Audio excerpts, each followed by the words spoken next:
All right, welcome to my podcast, bringing on a very, very special guest, a good friend of mine, Dave Delisle, with me right now. How are you, brother? I'm good, brother. How are you? How's everything? Wow, doing great. Totally, unexpected podcast this afternoon, but that's okay. That's great. I'm so looking forward to you coming into Staten Island, New York. It's going to be great to see you. I just seen you though at the convention that we were at, in Salem, which was great. But I'm going to show you some really haunted areas in Staten Island that I've investigated. That's awesome because I've been, across the United States pretty much, a lot more than Canada, go figure, and I'm from Canada, but I've been, but never in Staten Island, so it's going to be a first time for me, and I'm very excited because it's... You're going to have a ball, man. You and Steve are going to have a blast, I'm telling you. It's going to be incredible. And, Dave, you've been working on a project for over 2 years already. So tell me more about it because it's something, it's not just, like a one-night investigation. It's like a life's work. It reminds me a little bit like Robert Murch and his passion for the Ouija board. To you, you've been doing working on the documentary in your area, right, for over 2 years. And how did you become, first of all, what started out your passion for the paranormal? Is it something you started out early or it came out later, like me, later on during your life? Or you've been interested in the paranormal since, your childhood? Well, it basically started with my childhood. When I came from Italy to this country, my grandparents bought a house in Queens. And, growing up in the house, I seen a little boy one day running by. So I looked at my grandmother in Italian, we say nonna, for grandma. And I was like, nonna, you see the little boy? She goes, yeah, you go play with him. Don't worry about it. It's okay. He's a good boy. I didn't understand. I was 5. What am I going to do? So I'm looking for this kid around the house, and I couldn't find him. But months and months later, he actually appeared in front of me and showed me how he died. My God. Which was incredible because the boy was standing up at the top of the stairs in the attic, fell down the stairs, and, he broke his neck, but he was very sick with scarlet fever because I later on in life looked up the everything that went on in that house because that house was from like 1836 or something like that. Wow. So you already knew, at an early age, you knew you had a gift. You knew you had a gift. You could communicate with them on different level than most investigators could, and that's that's something that's very unique, right? I have to say I'm very lucky in life because I never knew I had the gift, even though I had the gift. It doesn't make sense, but my grandmother, when she passed later on in life, because in the house I used to see weird things. Like one night I'd be sleeping in the bed, and the rocking chair would be going back and forth, and I'd see like the apparition of my grandmother's friends, like holding me as a baby and like rocking back and forth in the rocking chair. So it's so weird to me because it was like very scary. Because when you're young, you don't understand what's going on. But when she passed, I asked my grandfather, I was like, does she have some kind of abilities? Now the old Italian ladies used to do the Nokia, which is an Italian thing like, gypsies do, but they have these people in the house and they read cards and, do the stones and all of that stuff. So, there would be people all over the neighborhood coming into the house at all hours of the day and night, just to come and see my grandmother. So it was really cool, but I didn't know that back then. But now, forget about it. The abilities that I work with now are amazing because they're just getting stronger and stronger as I grow. I don't feel like I'm getting older. I feel like I'm getting younger. It's so weird. That's amazing. The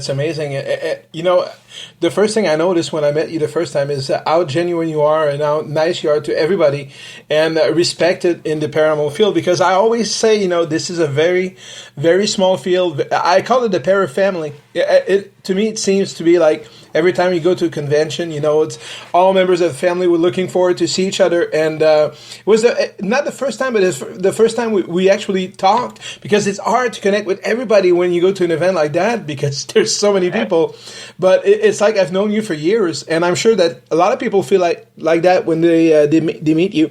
Very accessible, very easy to talk to, very friendly, very cool, and good friends with John Zaffis too. John was. God, John, I love John. He's such a character. Let me tell you, but one of the nicest people you'll ever meet in your life. He's just a genuine person. But I have to give a lot of credit and thanks to Brian Cano, because I had met Brian Cano and John's son, Chris Zaffis, at the Lizzie Borden house about 3 or 4 years ago when I was doing an investigation up there. And because of Brian, I met all these wonderful people, and I'm very grateful, and I got to tell you, his partner, Chris Mancuso, I love him to death. He's like me. We're both like very friendly, and it's just, I don't know, maybe it's an Italian thing. I don't know. It's because we just feel so comfortable. But those are two of the greatest guys you're going to meet, out there. They're very, very nice people. But I really do have him to thank for a lot of the things, because I met everybody through his page. Once I met everybody, which was, John Tobin, forget about it. He invited me up to his house for a party. And of course, you had Joe Chin there, you had Chip Reichenthal, Michael Lewis, Brian Cano. You had Steve. Everybody was up there just having a blast, and it was just such a beautiful time. And, I made it up there in like 4 feet of snow. Yeah. It was just amazing. But, see, this is how it trickles down, because, I always believe you give respect to everybody, because it's what the business is about. When we ghost hunt and we, do all these beautiful investigations, it's basically for the people who don't understand to learn and understand. And that was my whole thing in this. I've never asked any of these guys for anything. Like you have the generic black group, Anthony and Mike and Flip and all these wonderful people, and they took me in like family, and they were like right away. I didn't even know them. Like, yo, you want to film an episode with us? I was like, yeah, sure. But unfortunately, at the time at St. Andrews, I had a couple of parishioners that gave me a hard time to come into the church that week, so I couldn't get in. But I've been working on a documentary in this location at the Church of St. Andrews for 2.5 years. Wow. And how I actually got into this place was I had watched an episode of Taps. And, Jason and the boys were in there doing their thing. And, it was a good episode, but they really didn't find a lot, and I know as well as everybody else, who work in the paranormal, it's hard to go into a location one time and find something. You got to get very lucky or just happen to find something that night you're in there.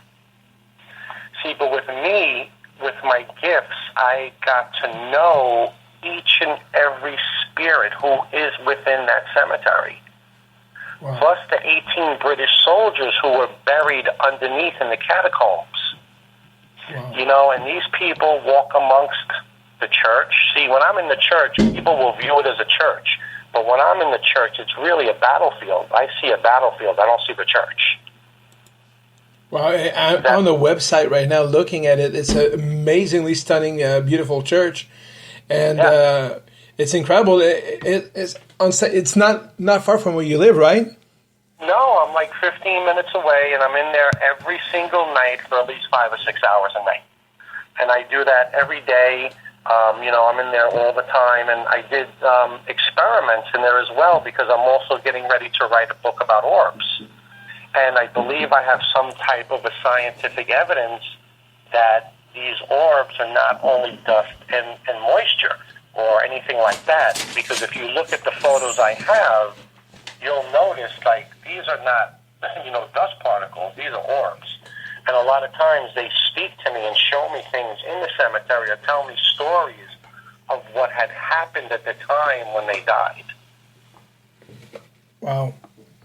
And that, and it's totally different, because like you said, you're there every night. It's not just a one-night investigation. This is like, this is incredible, because, there's some locations I've had a chance to go like 10 or 12 times, but to be there like for 2 years, it's incredible. Like you said, you can connect to every spirit there, and you almost feel like part of the family, which is totally incredible.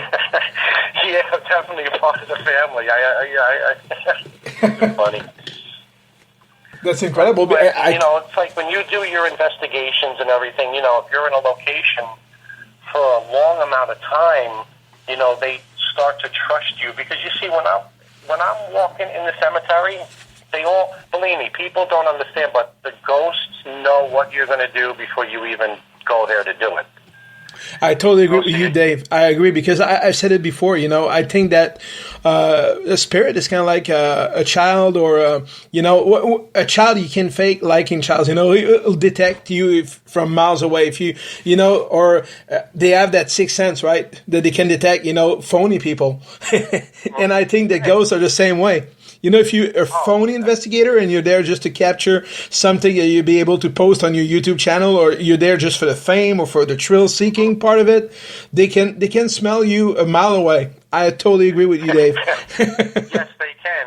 But you see, the thing, Dom, what I do is when I walk in, I say my prayer before I even go into the grounds. I never go and consecrate the ground without saying a prayer. Before I go in there, just to protect myself from anything that could possibly be in there lurking. Because there is some definitely dark entities in that cemetery. But, I'll go in, and then as soon as I get in the gates, I'm like, hello, everybody. How are you? How's everything? I hope you all had a nice day. This is how I am. As I would talk to you or any other person, that's how I talk to them. Yeah, and it's funny, because if I don't go there for, say, 2 or 3 days, when I tell you, Dom, that you'll see 50 or 60 orbs right in front of me. That's how happy they are to see me when I come. Well, that's incredible. That's incredible because we caught something that Alan mentioned about 3 months ago, of a ball of energy. And to me, I was still skeptic about, because you hear so many things about orbs, right? Uh-huh. And when when it's dust. It.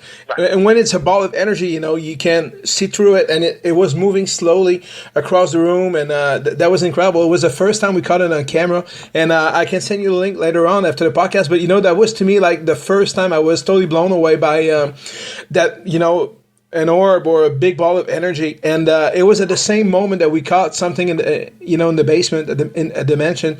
So I really believe that, a lot of people, that's easy to, okay, so there's dust, and now every piece, every picture with orbs in it, it's dust. No, not necessarily.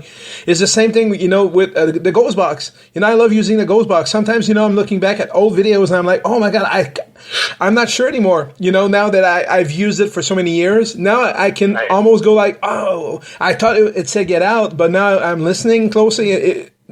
It's probably just radio interference, or I'm not even sure if it said get out anymore, But, at first, the first time you catch something, you so much want to make sense, and your brain will try to figure out patterns. And I think it's the same thing with everything. But when you've done it for so long, the difference, right, between orbs and, dust particles. Oh, absolutely. I mean, if you really, like I said, when you go on my page, just look at the photos. You'll know some of them look like planets. I mean, you remember something. Dust particles don't have colors in them. I'm sorry. They're not bright.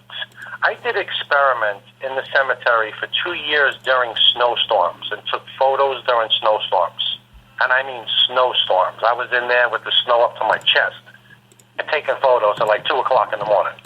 Wow. And what I noticed is, yes, you're going to get moisture. No doubt about it. Dust, I would say no, because it's snowing out. But I've gotten pictures of actual spirits ascending out of their graves and into the sky.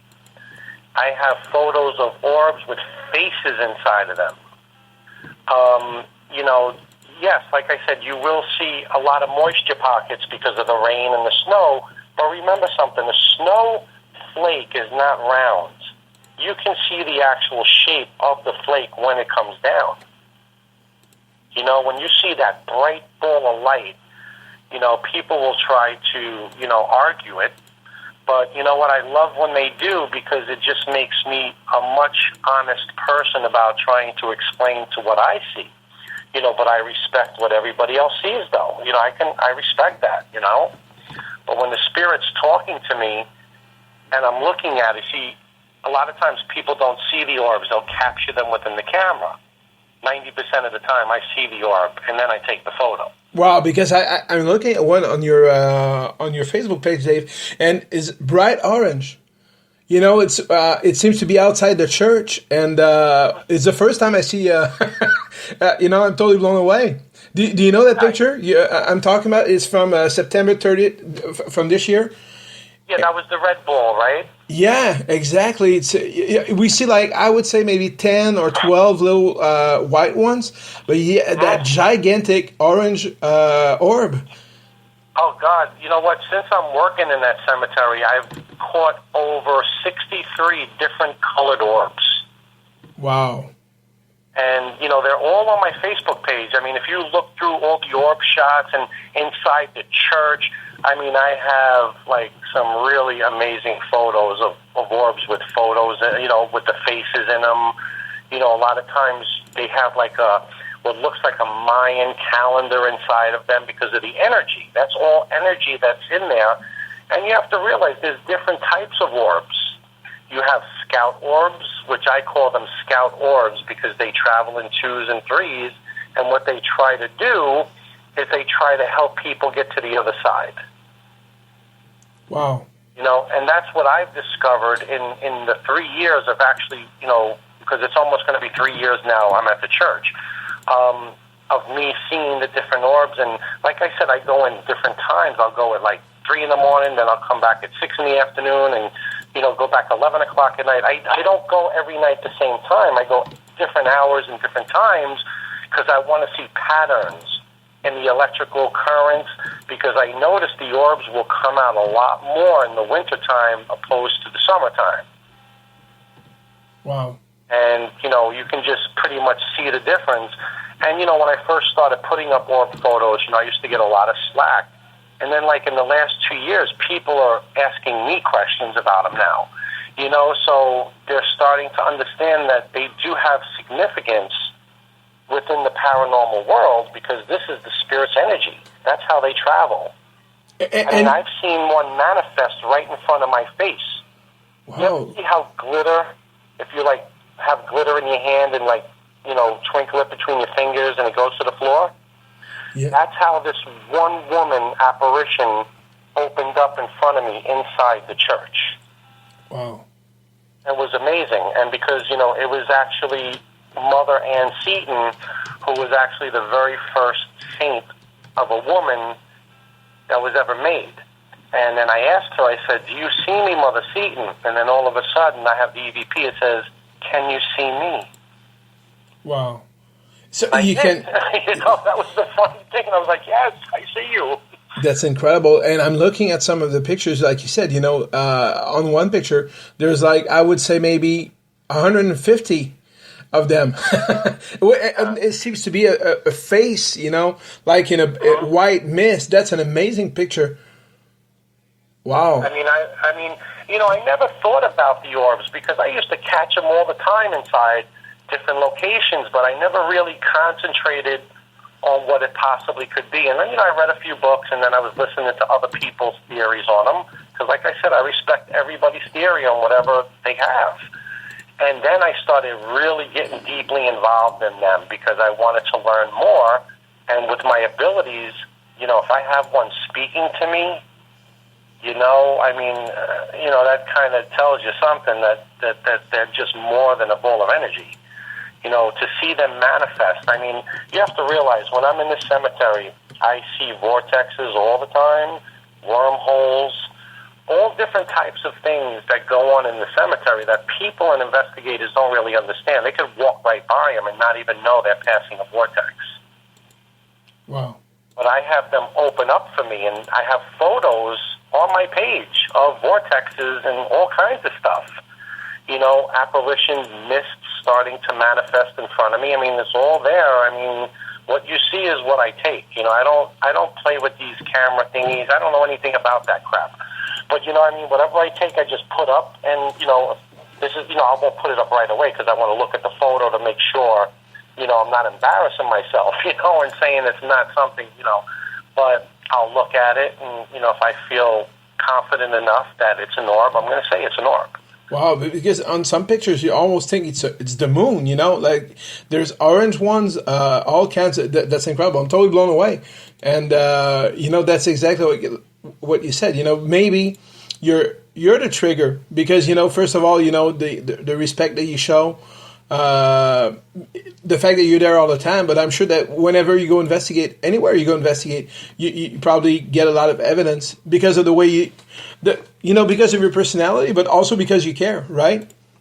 I do care very much. I mean, you have to understand, I also was in the war, too. So, I served 6 years in Iraq, Beirut, Lebanon, Afghanistan, and a few other places I can't even talk about because I was a sniper in the Marines. Oh, my goodness. So, I've been around death for a long time. You know what I mean? So, all of this kind of, sinks into you as a person, and it makes you see things differently. When you have not experienced anything like that in life, everything is like la, la, la, la, la. But if you were in the situation that I was in a few times, your tune would definitely change. So I'm very blessed and gifted and thankful to God, or whoever the higher being is, that I was given this gift, and the funny thing is I have proof to show it, and a friend of ours that you met at Salem, actually her name is Janet Kelly, she never believed that I could astro travel. So one night she calls me up at 1 o'clock in the morning. She goes, "Yo, you were just sitting on my bed. I touched your leg." Wow. Then she was a believer. You see, so, these are things that I do. I don't ask for it. It's just there. It's just something that happens. Yeah, and we're going to Gettysburg in a few weeks, and I was looking at your pictures from Gettysburg, and you got some amazing picture at Sachs Bridge, right? And almost seems like a ride on a horse, and I'm looking at the picture right now. That's probably one of the coolest pictures I've ever seen. When was it? The apparition of the horse, right? Yeah, exactly. Yeah. Well, there was an old story. I don't know if it's a true story, but one of the kids when I was there was telling me.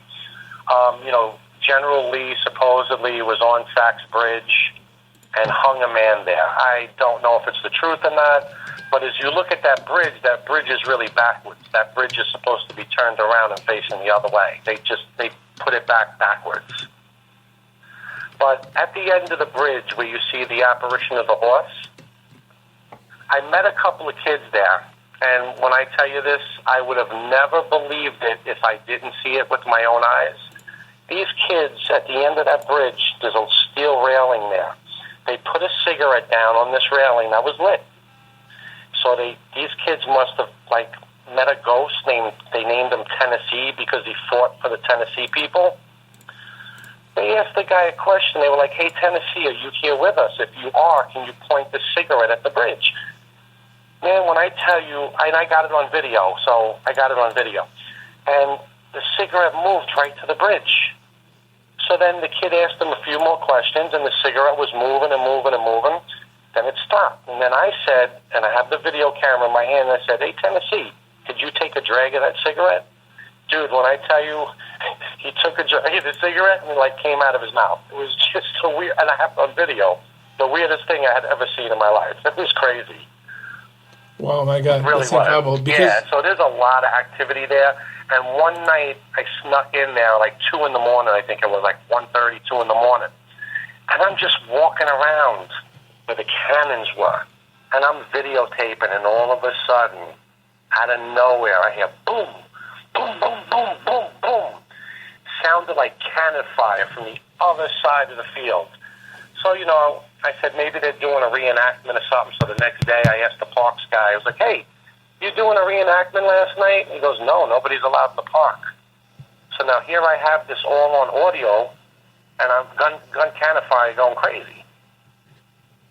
Wow. At 2 in the morning. It was amazing. And the apparitions and there's one place I'm going to tell you where to go to so that you can walk down this long stretch of forest.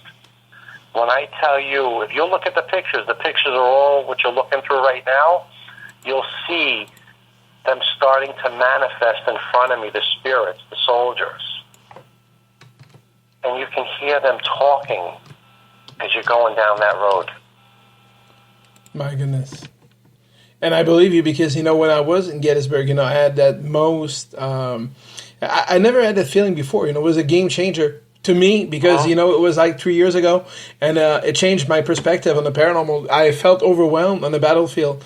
And this time around, I would so much love if you could join us because we'll be investigating the battlefield at night. So that would be incredible, Dave, if you could join us, in a few weeks, with Steve. If I can, I'll come for sure. If I can do it, I will. That would be amazing because, I just felt like that. It was the first time it happened to me. We were just driving through the battlefield and then and I just told the Steve was driving, I think, and I told him, just stop.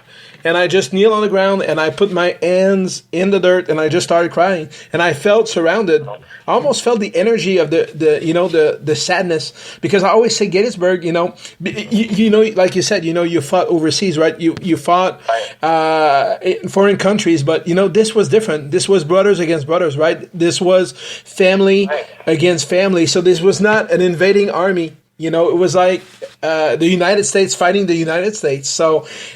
And you just have that feeling of sadness and of guilt, and that you just almost feel like screaming, "This is not your fault." You were doing what you were being asked to. It's not as if they had a choice, right?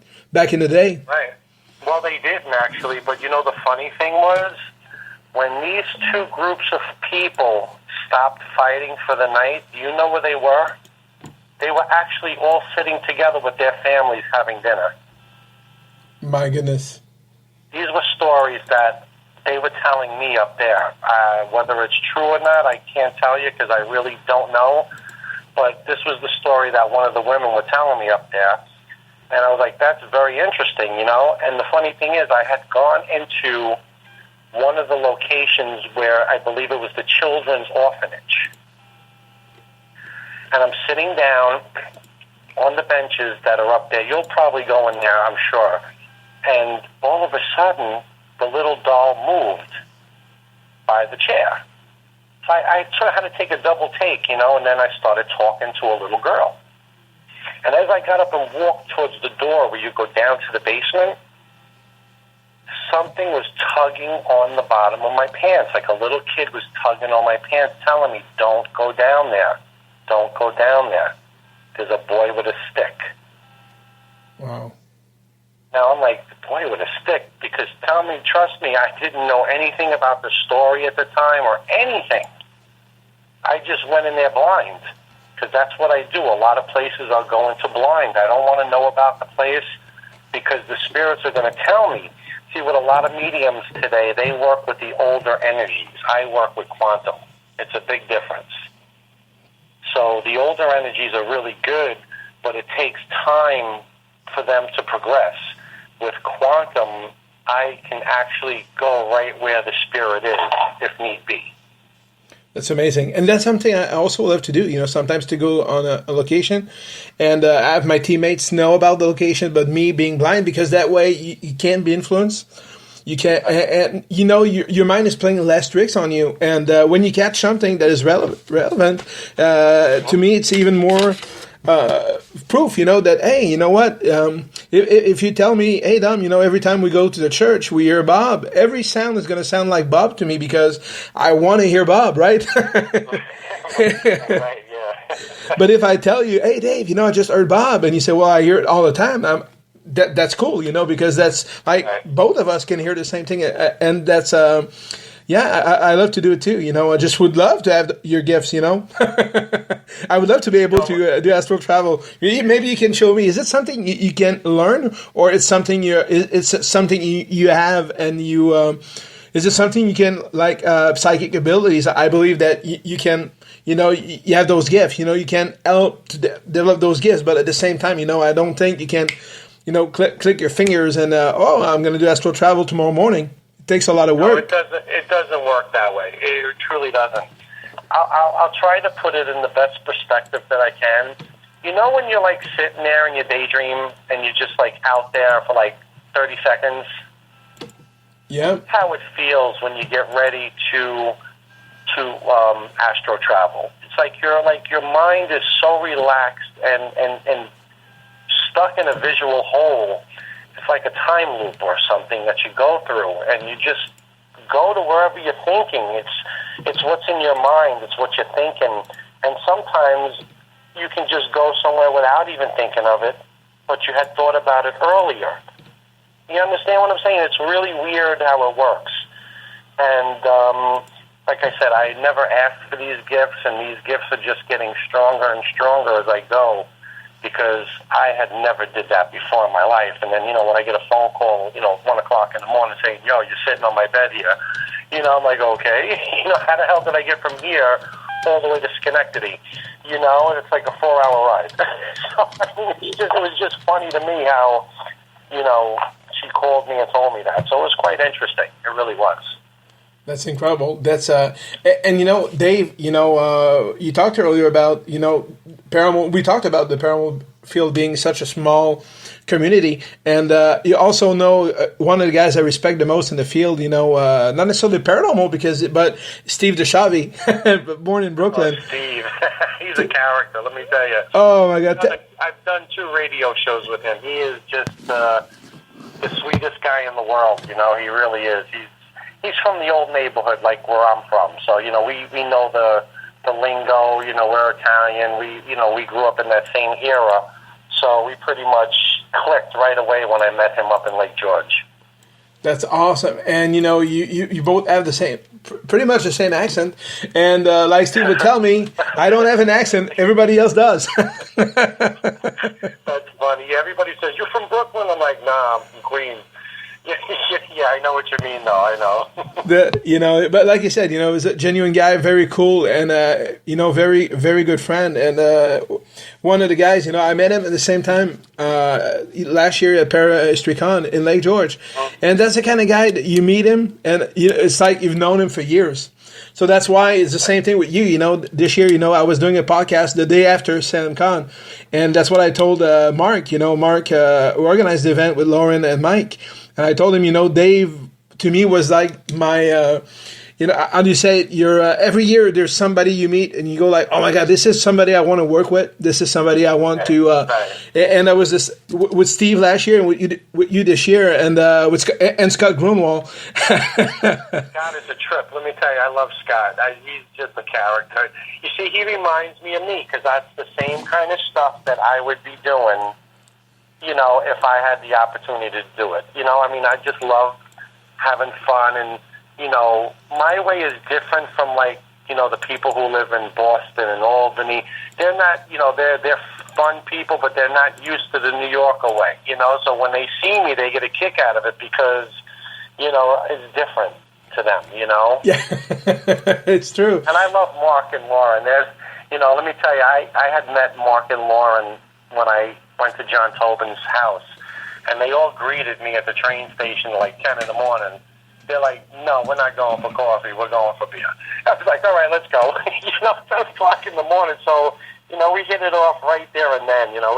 They're just wonderful people, and, Mark was very honored that he had asked me to do his show, and I did his show, and, they're just wonderful people. What a beautiful couple, and, John and Kathy, too. It's like, hey, Chip and Terry.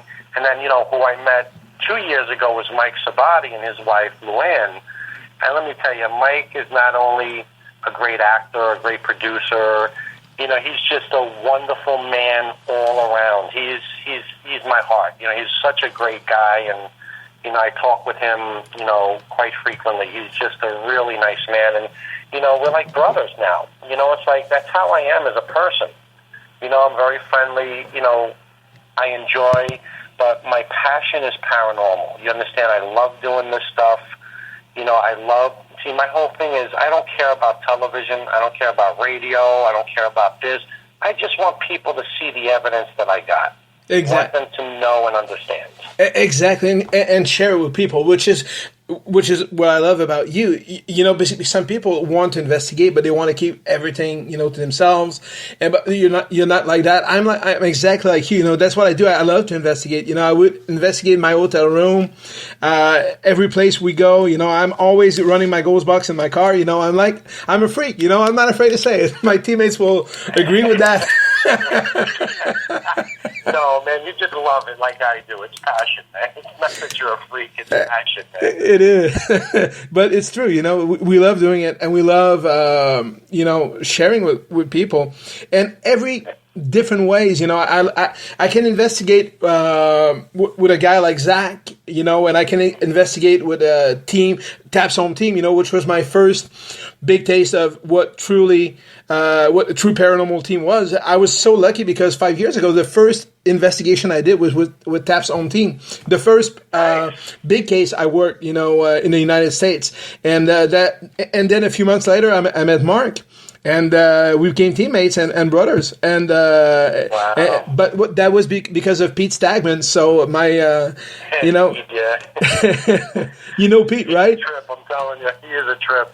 He is, and Pete knows everybody in the field, and Pete is also a very friendly guy, and you know, he knows what he's doing. He knows, and he's a very respected guy in the paranormal field. Yeah, no, he is. I you know, it's funny how I met Pete I was on a paranormal site showing photos, and he was breaking my chops about the photos. He knew they were real, but he was just breaking my chops. So, you know, we were going back and forth, you know, and everything, and then I had met him up in Lake George for the first time. And we just hugged each other as soon as we seen each other, you know, and just had a beer. We sat down and we talked a little bit. And, you know, it was like we knew each other 20 years. You know, he's just such a great guy. You know, he really is. He's a good person. That's incredible. And that's exactly, you know, another guy, you know, I've met, you know, I've been lucky to work with him, you know, was Jay Wasley of Ghost Adventures and through his company, you know, Sunhouse Films. And I was lucky enough to be able to spend 4 nights, you know, at Rolling Hills, help him, me and Steve to help him finish his movie Through the Glass. And that's where you learn there's so much hard work behind either a TV show or a documentary or all these things. And now we're working on doing one. But, you know, there's by watching people like Jay doing a movie or an episode of Ghost Hunters, you realize, oh, my God, this is so much work, you know? Yeah, oh, yeah, no, it's not easy. You know, I always wanted to meet Jay. I haven't had the opportunity to meet him. I met Grant, I met Bruce, his son, and Steve. You know, but I always wanted to meet Jay because, you know, I always wanted to talk to him about the documentary that I'm doing. You know, and, you know, meeting members of the team, you know, especially like Joe Chin. Wow. You know, who is just a sweetheart. I mean, Joe is just amazing man. You know, from day one that I met the guy, you know, and we were friends. You know, like I explain to everybody, I'm not your fan. You understand? That's the big difference between me. We're friends. And that's how I wanted it. I didn't want to be like a starstruck fan because, believe me, I worked in the film industry 24 years. I've seen every star you could possibly imagine. So, you know, I'm not a starstruck person. But, you know, I just wanted everybody to know I wasn't there for no other reason other than to know that we're friends. And that's it. You know, and that's how I am. I'm very honest and open. I speak my piece and I say what I feel.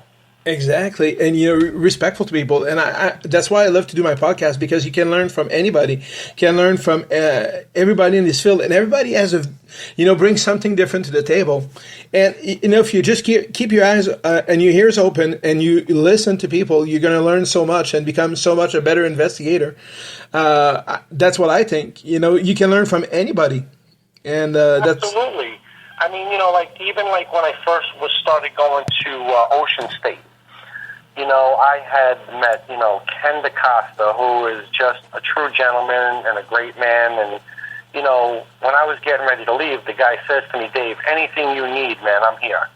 And, you know, it made me feel very good because it was like, wow, I don't even know the guy, you know, and he's offering me that, you know. So that just shows you the true love in people's hearts that they have that. Exactly. You know, and then that's where I actually got to know John Zappis as well, like really good, and Andrea Perron and George Lopez. You know, like all these people were there, and then of course Bridget from the Getty's Girls, you know, and you know, I mean, all these people, and, you know, I love them. They're great people, and they're fun to hang out with, and, you know, hey, if they ever want to work together sometime, I would love to, you know, I mean, you know, just to have fun and go out and do some investigating, you know, that's what I love to do. Exactly, and you know, I'm really looking forward for you know, in 2 weeks from now, you know, exactly 17 days from now, and spend an evening with you, and stay in Ireland. The first time I'll be there, and I'm. Do you think we'll be able to go to the church? We can definitely go into the cemetery for sure. I don't know about in the church. I will try to get in there, but we can definitely go to the cemetery, and I'll show you around the whole cemetery without any problem whatsoever. That's absolutely amazing. I'm really looking forward to it, and Steve too, because you know, that's the cool thing about doing those trips. You know, you can you know, meet people, you know, investigate in new locations, but mostly, you know, make friends and become brothers with people and learn from them, you know, and share your passion about the paranormal field, because you know, there's a lot of great people on the field, but you know, some you know, they kind of love investigating, but not everybody is passionate about it like you are, like I am, because I breathe in, breathe out paranormal 24/7, 365, right? And it's the same thing with you. Breathe it in and out all the time. Exactly. And Dave, you know, the podcast went so fast, but you know, I'm looking forward to doing another one, and we'll do a live one in 2 weeks. You know, when we meet. When we're at the cemetery, for sure. Yeah, definitely, without a doubt. And you know, we can talk more about your project, but also don't want to spoil anything. But you know, I'm really looking forward to see you again, and it's going to be very interesting, very cool, and I'm very excited. I'm actually counting the days. Yeah, I can't wait to see you and Steve, though. I really can. It's going to be fun. All right. So thank you very much, Dave, for your time, and looking forward to see you in 2 weeks. You got it, brother. All right, you take care of yourself, all right? All right. Have a great evening. I'll talk with you during the week, all right? All right. Perfect. All right. Take care, then. Take care, Dave. Bye. Bye-bye.